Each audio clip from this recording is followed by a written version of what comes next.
Snow blew sideways across the parking lot as phones came out, one by one. A black Labrador stood perfectly still near the edge of the asphalt, frost clinging to his whiskers and eyebrows, refusing to take a single step through the open glass doors of a heated rest stop. Inside, warm air rolled out in visible waves. Outside, the temperature sat near -20 degrees Fahrenheit, the kind of cold that burns lungs and steals minutes from anything alive. Beside the dog knelt Deputy Caleb Mercer, his gloved hand steady on the short lead of his German Shepherd Rex. Rex held a calm sit, back straight, ears forward, body aligned perfectly with his handler. His eyes stayed on the Labrador, not with hunger or agitation, but focus. He did not bark. He did not pull. He waited for instruction. Voices rose around them. People shouted advice. Someone accused Caleb of cruelty for not dragging the dog inside. A woman filmed while loudly guessing how long a dog could survive in this cold. A security guard stepped closer, warning that animal control was already on the way if nothing changed. The Labrador edged forward, nose hovering inches from the doorway. His breath fogged the glass. Then his body locked. Muscles went rigid. He flinched as if struck, turned, and backed into the snow again. Caleb felt it settle in his chest. This was not stubbornness. This was fear. The cold was tightening its grip. If the dog did not move soon, there would be no second attempt. No time left to get it right. What do you do when saving a life means refusing to force it? If you have ever tried to help someone who feared the very thing meant to protect them, this moment will feel uncomfortably familiar. Stay with this story through what unfolded next, because nothing about this rescue followed the rules people expected. Before we continue, subscribe to Brave Canine Stories so you never miss real, emotional rescue stories like this one. And tell us in the comments, standing there in that cold, with a crowd watching and time running out, what would you have done? Caleb kept his voice low, and even as the crowd pressed closer, the wind cutting his words short. He explained the same thing again and again, not raising his tone no matter how sharp the accusations became. Forcing an animal in this kind of cold could push it into shock. Panic tightened muscles, sped breathing, burned through what little heat the body had left. Dragging the dog inside might look like rescue, but it could just as easily end it. Behind him, Rex remained in a downstay, chest against the frozen pavement, tail still, eyes alert. Phones flashed. Someone's camera light flicked on and off. Rex did not flinch.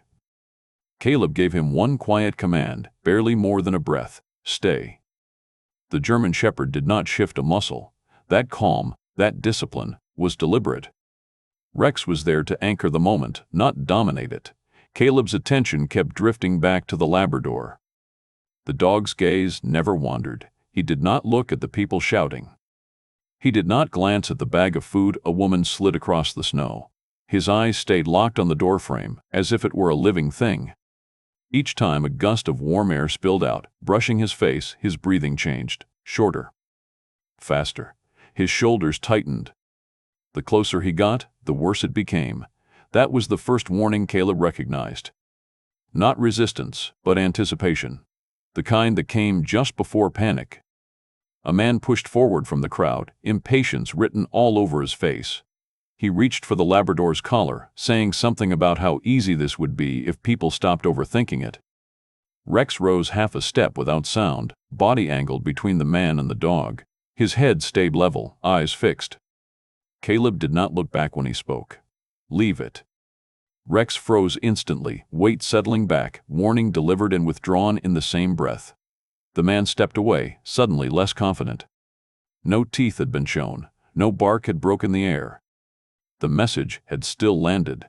Caleb crouched lower, bringing himself closer to the Labrador's eye line. He saw it clearly now. The way the dog's body went rigid at the threshold. The way his paws skidded backward without command. He had seen this before in canine units pulled from bad handlers, dogs locked in crates too small, too long, punished for noise or movement. The fear was not of the handler. It was of confinement. Of doors closing. Of losing choice. This dog was not afraid of warmth. He was afraid of being trapped again. The wind shifted, cutting harder across the lot. Snow that had been soft minutes ago crusted over, clinging to the Labrador's coat in brittle clumps. His front paws began to tremble. Subtle at first, then harder to ignore. He tried to sit and failed, legs slipping out from under him before he caught himself. Rex watched, ears flicking once, waiting for instruction that did not come. Caleb felt the clock ticking louder than the voices around him. He checked the temperature on his watch. It had dropped again. Every minute out here cost the dog more than it did any of them. A security guard returned, phone to his ear, nodding as he listened. When he hung up, he announced it out loud, almost like a threat. Animal control was on the way. Caleb closed his eyes for a moment and exhaled slowly. He knew what that meant. Procedures. Tools. Timelines that did not bend for fear. Once they arrived, patience would be replaced with protocol, and this fragile window of trust would slam shut. Rex shifted his weight slightly, sensing the change in Caleb's breathing. Caleb rested a hand on the shepherd's shoulder, steadying them both. If animal control took over, the choice would be gone. And for a dog who trusted snow more than shelter, that loss of choice could be fatal. The crowd thickened as minutes dragged on, impatience feeding itself. Someone laughed and said Caleb was just enjoying the attention. Another voice cut through the wind, louder than the rest, asking why he even had a German shepherd if he was not going to use him. Phones angled closer toward Rex, lenses hunting for a snarl or a sudden move that never came. Rex remained exactly where he was, calm to the point of defiance, breathing slow, eyes alert but soft. The more nothing happened, the more it seemed to irritate them. Caleb heard it all. He felt the weight of every stare pressing into his back. Waiting looked like weakness to people who needed action to feel useful. He did not rise to it. He shifted slightly instead, angling his body so his chest-mounted camera captured Rex clearly in frame. Calm dog. Controlled handler, no threat. No neglect. If this turned ugly later, the truth would already be recorded. A security supervisor pushed his way forward, jacket flapping open, voice sharp with authority borrowed from a badge no one could quite see. He told Caleb this was private property and that the situation was becoming a liability. Either the dog came inside now, or Caleb needed to remove himself and the animals from the lot. The words were delivered loudly, deliberately, meant for the phones. Caleb met his eyes and answered quietly, stating his name, his role, and that he was responding to a welfare concern. He did not argue. He did not raise his voice. He simply stood where he was. Rex stayed down, head up, watching the supervisor without tension. The contrast made the supervisor hesitate, just long enough for irritation to flicker across his face. The Labrador shifted again, paws scraping lightly against the ice. His eyes never left the doorway. Someone slid a blanket toward him. He sniffed it, then backed away, breath coming faster. The door hissed open as another customer stepped out, warm air rushing past the dog's face. His shoulders snapped tight, and he retreated another step, nails clicking against frozen asphalt. That was when a woman near the glass spoke up, her tone different from the rest. She pointed past the door, toward the inside wall just beyond the entrance. There were marks there, faint but visible if you knew to look. Scratches in the paint near floor level, clustered close together. She asked if that was normal. The supervisor dismissed it instantly, waving a hand and calling it vandalism. Kids. Luggage carts. Anything but a problem. A few people nodded and turned their attention back to Caleb, waiting for him to react. He did not respond out loud, but his eyes followed the woman's gesture. He saw the marks clearly now. They were not scattered. They were focused, vertical, repeated in the same spot. Low. Too low. He stepped half a pace to the side, lining the marks up in his vision with the Labrador's collar height. The alignment was exact enough to make his stomach tighten. Scratches like that did not come from boredom. They came from strain. Caleb felt the judgment press harder then, a physical thing.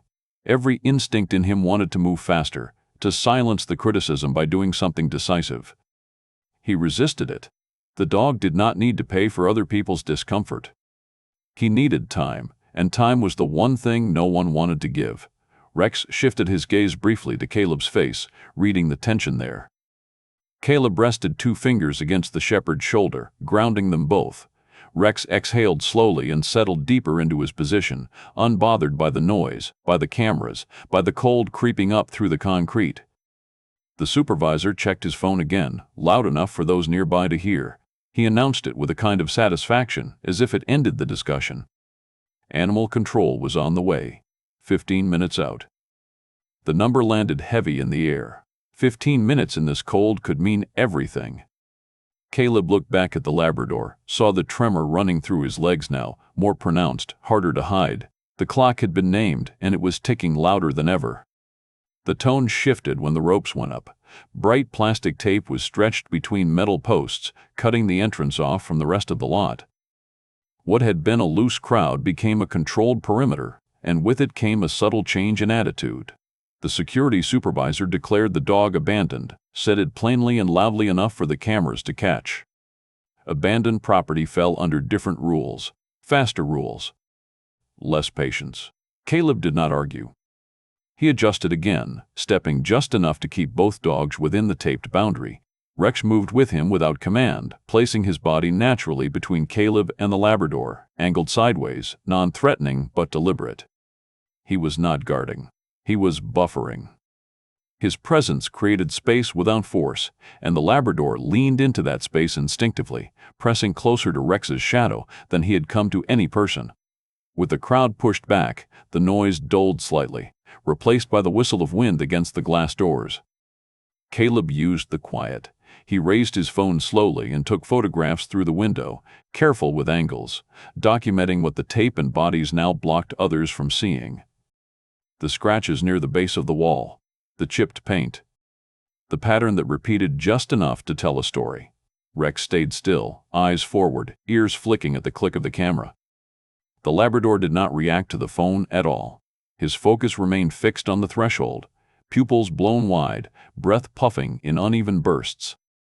Each time the door opened behind the glass, his muscles jumped as if expecting pain instead of warmth. Caleb crouched lower and shifted his angle again. That was when he saw it. Just inside the doorway, partially hidden beneath a corner of the rubber entry mat, was a metal ring bolted into the concrete floor. It was thick, industrial, scuffed smooth from friction, not decorative, not accidental. The mat had been nudged back and forth over it enough times to try and erase it, but not enough to succeed. Caleb felt the realization hit like a weight settling in his chest. The Labrador had not refused the door because he hated being inside. He had refused it because the door was where it had happened, where the leash went tight, where there was nowhere left to move. This dog had been restrained here. Caleb snapped several more photos, zooming in, capturing the ring from different angles, the scratches lining up with it, the mat's worn edge, evidence layered on evidence. Rex shifted his stance slightly, sensing the change in Caleb's breathing, but remained silent, steady. The shepherd's calm felt louder now than any bark could have. The wind cut sharper as the cold deepened. Snow that had melted briefly on the Labrador's coat refroze in stiff patches. His trembling grew harder to ignore. It started in his front legs, traveled up his shoulders, rattling through his frame. He tried to sit again and failed. His paws slid out from under him, nails scraping uselessly for traction. Caleb reached out a hand, stopping short of contact, letting the dog see the option without pressure. The Labrador's eyes flicked to the hand, then back to the door, panic tightening his jaw. His breathing went shallow, fast, little clouds bursting and disappearing into the wind. Then his legs buckled. The Labrador collapsed sideways into the snow, body hitting the ground with a soft, frightening thud. For a split second, everything else disappeared. The crowd noise faded. The supervisor's voice blurred. Even the cold seemed to pause. Caleb moved instantly, dropping to one knee, one hand hovering just above the dog's shoulder, careful not to startle him. Rex broke his downstay without command and stepped closer, placing himself between the Labrador and the open space, radiating warmth, steady and solid. He did not touch. He did not crowd. He simply existed there, a wall that did not trap.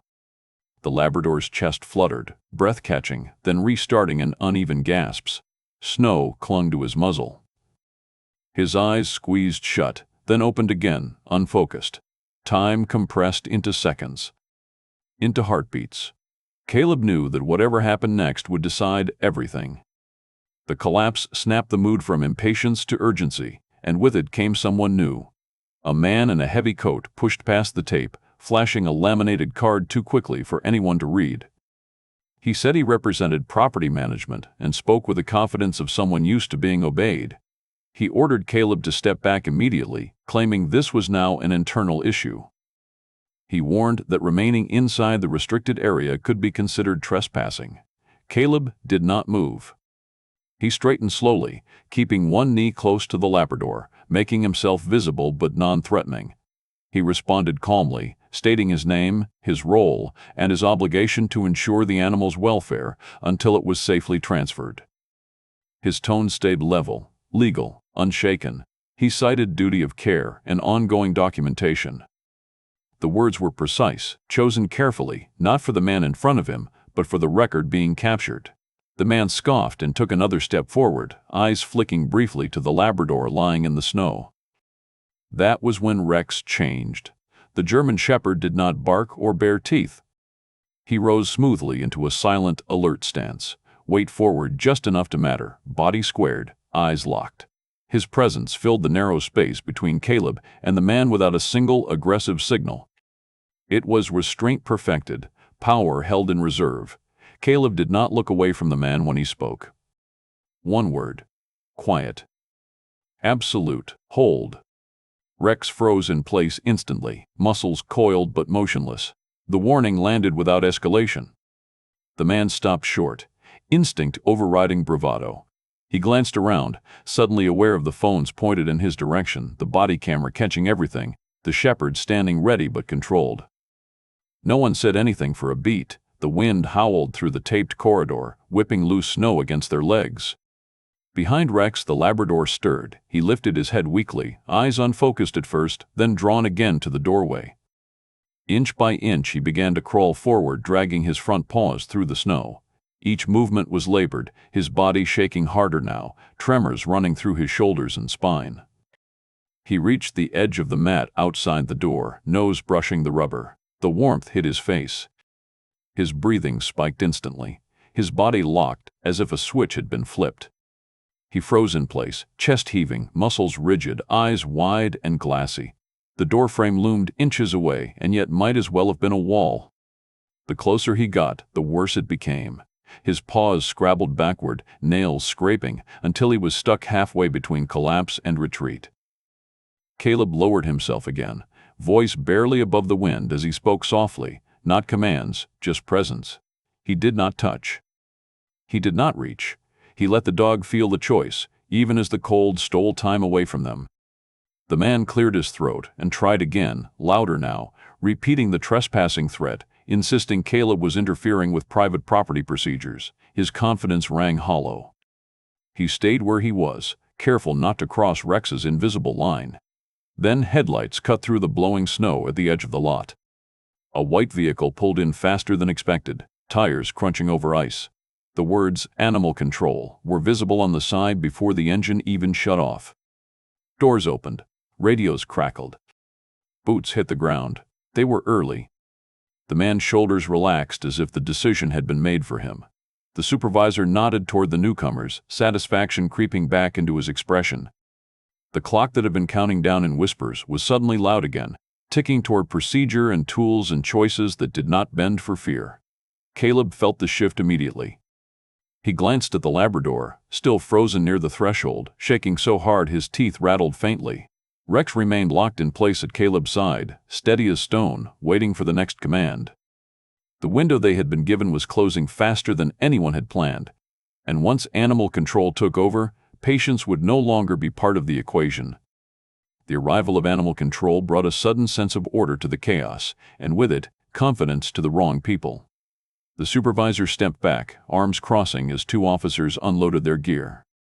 One reached immediately for a catch pole, extending it with a practiced flick, the metal loop glinting under the parking lot lights.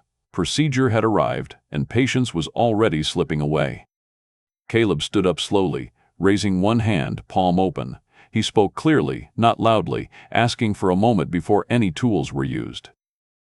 He identified himself again, stated that the dog was showing trauma responses consistent with confinement stress and that forcing contact could push him into respiratory collapse.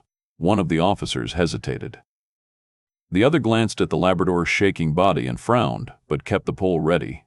Caleb reached into his jacket and pulled out his phone. He did not shove it forward or wave it around. He simply held it up and asked them to look. He scrolled through the photographs he had taken through the glass, the scratches along the wall, the alignment. The metal ring bolted into the concrete, half hidden under the mat. He explained calmly what those details suggested and why the dog's refusal made sense in that context. The supervisor scoffed, stepping closer, insisting none of that proved anything. He said they had followed policy, said complaints had been made about dogs lingering near the entrance weeks earlier, said measures had been taken. Caleb kept his eyes on the animal control officer, who looked less certain. He asked one simple question: "What measures?" There was a pause, just long enough to matter. The supervisor turned his head slightly, lowering his voice, clearly intending not to be recorded. He admitted there had been a temporary setup, a makeshift overnight kennel placed just inside the doors during a cold snap. He said it like it was a reasonable solution. The dog had been tethered for his own safety, he added, until someone could deal with him in the morning. Caleb felt the truth settle into place with a sickening clarity. The Labrador had not just been restrained. He had been left there, overnight, during a storm. The animal control officer's expression changed.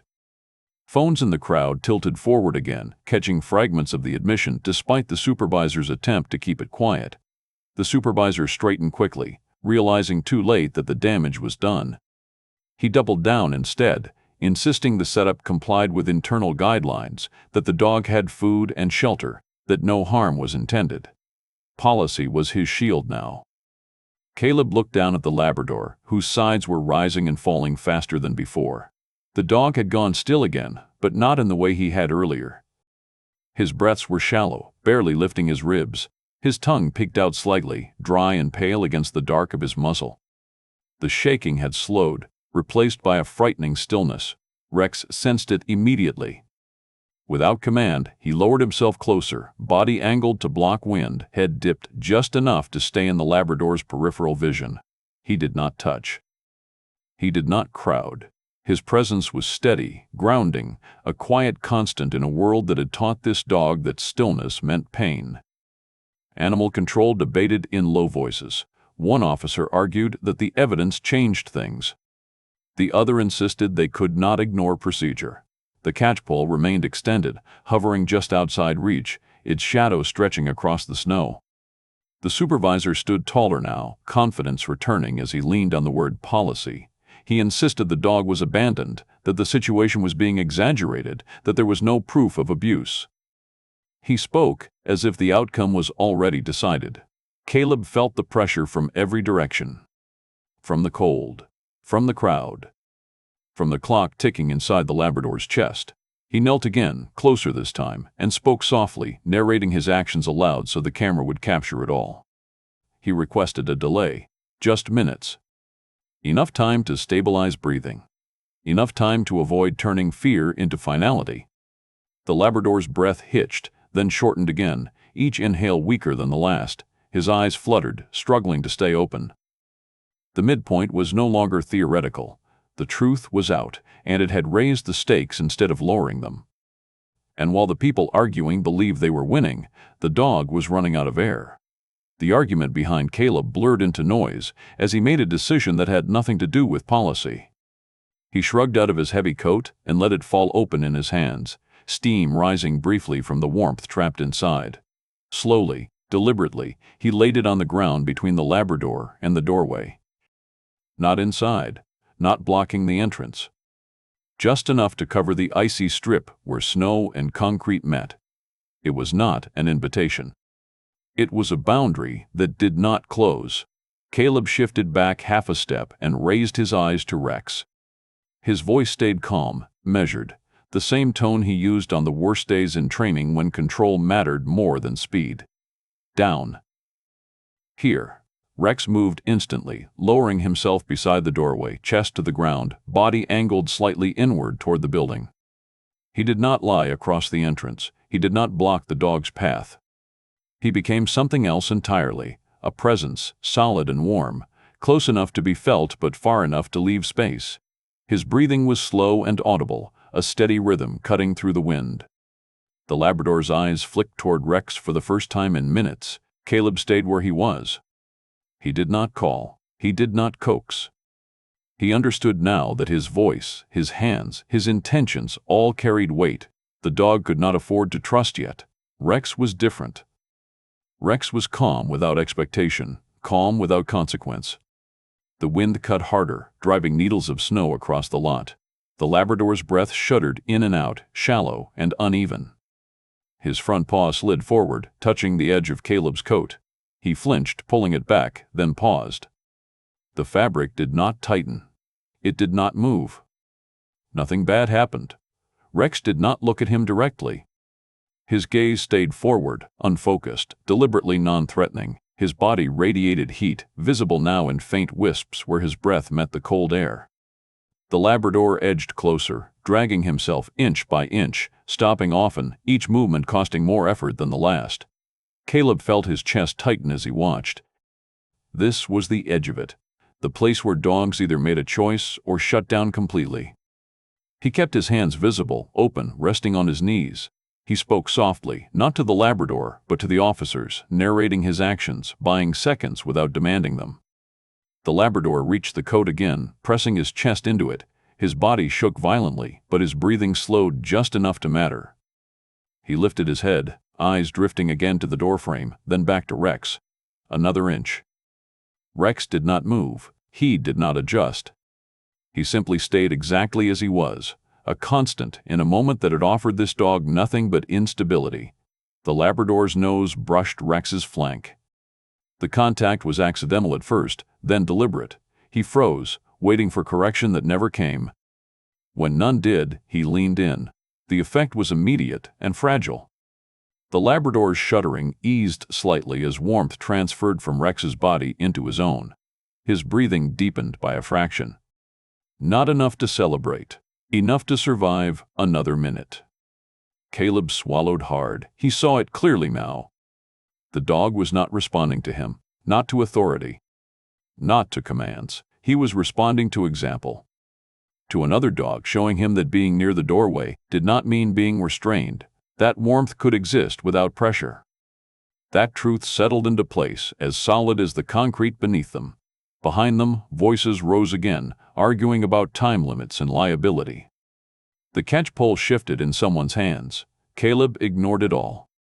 His focus stayed on the two dogs at the threshold, one offering stability without demand, the other inching toward life one breath at a time. The Labrador pressed closer to Rex, curling his body just enough to trap the heat. His eyes closed for a second, then opened again, clearer than before. It was the smallest movement of the night. And it might have been the one that saved him. The moment the Labrador leaned into Rex, the tension snapped instead of easing. One of the animal control officers took it as an opening, stepping forward with the catch-pole already extended. The metal loop slid across the snow with a soft scraping sound as it was raised, aimed carefully toward the Labrador's neck. The officer spoke in a calm, procedural tone, explaining what he was about to do, as if that made it safer. Caleb saw it immediately.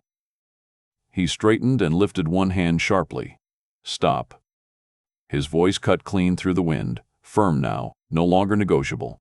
He cited the statute by number, words practiced and precise, outlining active welfare intervention and imminent medical risk. He ordered them to stand down until the dog stabilized.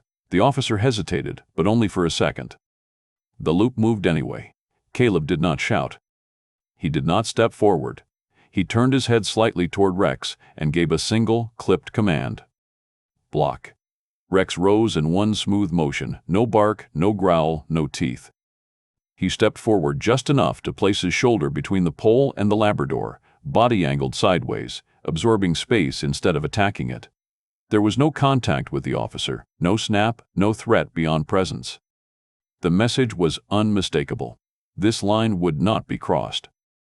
The officer froze, startled by the speed and control of it. The catch pole stopped mid-air, loop hanging uselessly, inches from Rex's shoulder. Phones surged closer, catching the moment from every angle. Someone shouted. Someone else swore. The supervisor took a step back, suddenly unsure how to explain what everyone was seeing. Caleb repeated the command to stop, louder now, his voice steady but unyielding. He named the risk again. Hypothermia. Respiratory collapse. Trauma response. He stated clearly that any further attempt would be documented as interference. The words were not emotional. They were clinical. They carried weight. Rex held his position without shifting, muscles taut, eyes fixed ahead, waiting for the next instruction that did not come. Snow dusted his back, melting instantly against his heat. He did not look at the Labrador. He did not need to. His body was already doing the work. The Labrador reacted the moment the pole moved. His body stiffened, breath hitching sharply. Panic flooded back in an instant. He tried to scramble away, paws slipping uselessly on ice and fabric. His strength was gone. The effort drained what little he had left. He collapsed sideways into Rex. It was not dramatic. There was no yelp, just the soft, terrifying weight of a body giving out. Rex shifted immediately, lowering himself to support the Labrador's chest and neck, adjusting just enough to keep the dog upright without pinning him. The contact was firm and gentle at the same time, practiced instinct layered over training. Caleb dropped back to one knee, hands hovering, voice low and controlled as he spoke to the officers and the camera both. He stated the condition clearly. The dog was no longer able to stand. Any forced restraint now risked killing him. For the first time, the animal control officer with the pole lowered it fully. The loop collapsed back toward the handle, metal clinking softly. The other officer stepped in closer, eyes on the Labrador's shallow breathing, doubt written plainly across his face. The supervisor said nothing. His authority had evaporated the moment Rex stepped forward without violence and held the line. The crowd went quiet. Phones kept recording, but the shouting stopped. The only sounds left were the wind, Rex's steady breathing, and the faint, uneven rise and fall of the Labrador's chest as he lay pressed against the shepherd's warmth. Caleb knew there was no turning back now. The line had been crossed. He had committed fully, not with force, but with refusal. Whatever came next would happen because he chose to hold that ground. And for the first time all night, the Labrador did not pull away. Red and blue lights cut through the blowing snow at the far edge of the lot, their reflections strobing across the glass doors and the frozen pavement. A state police cruiser rolled in, followed closely by a second unit, tires crunching over ice as they came to a controlled stop. Doors opened. Troopers stepped out, posture alert but unhurried, already reading the scene before anyone spoke. Caleb felt a small release in his chest. His call earlier had been logged exactly the way he had hoped. Not a complaint. Not a dispute.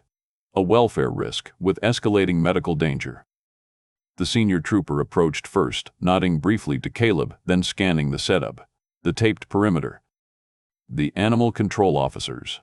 The crowd still filming. Rex lying steady with the Labrador pressed against his side. The trooper knelt without ceremony, eyes on the dog's breathing, fingers hovering near his neck without touching. Caleb spoke only when asked. He presented the timeline calmly. The refusal at the threshold, the signs of confinement trauma.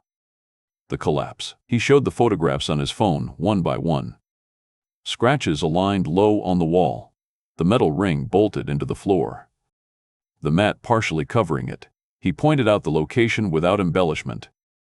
Other troopers moved inside the building, lifting the mat fully now, exposing the ring clearly. One photographed it.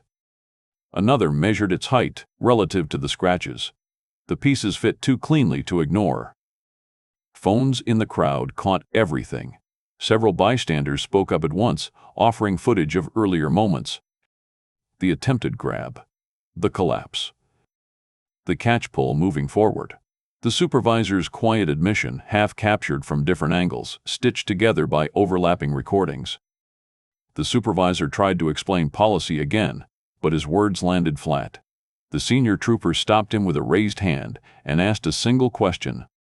Was the dog restrained here overnight during the storm? There was a pause. A glance toward animal control. Then a reluctant nod. That was enough. Caleb was asked for credentials. He provided them without flourish. Certified canine rehabilitation handler. Experience with confinement-related trauma. His presence here had not been accidental or theatrical. It had been informed. The tone shifted immediately. Voices lowered. Movements slowed. Animal control stepped back, tools secured. The perimeter loosened. The situation was no longer about liability. It was about recovery. The senior trooper turned to Caleb and asked how he wanted to proceed. Caleb looked down at Rex and the Labrador, both still, pressed together for warmth. He took a breath and answered honestly.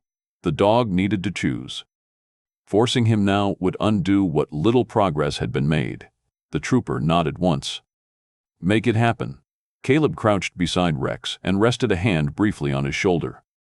His voice was low, steady, carrying just far enough to be heard by the shepherd alone. Forward. Easy.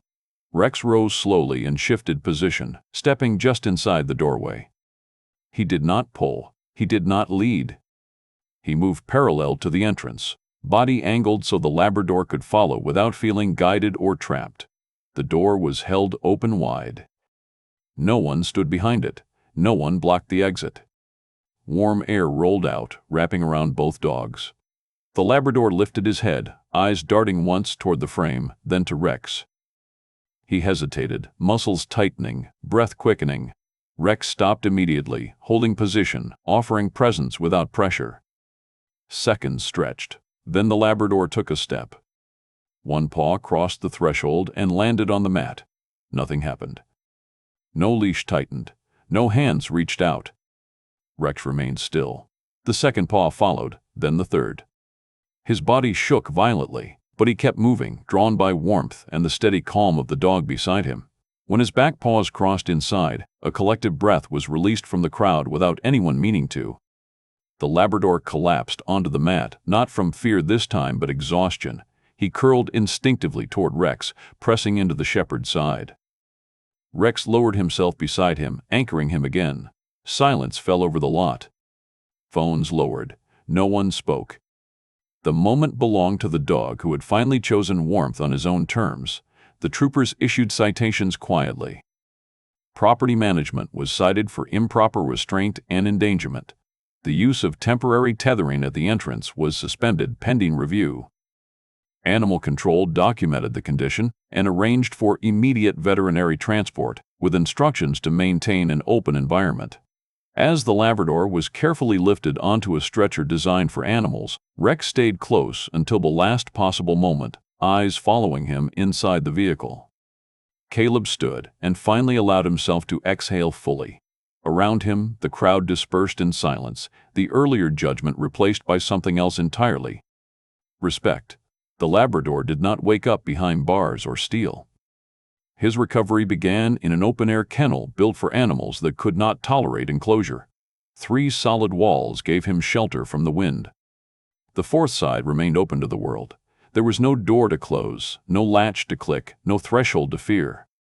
Heat lamps were mounted high, warming the space without trapping it. Food was placed gently at the edge and left there.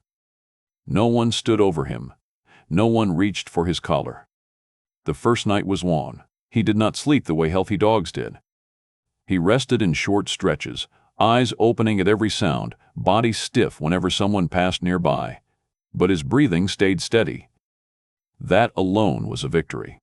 By morning, he had shifted on his own, moving closer to the warmth, then back again, testing the space and finding that nothing tightened around him when he did.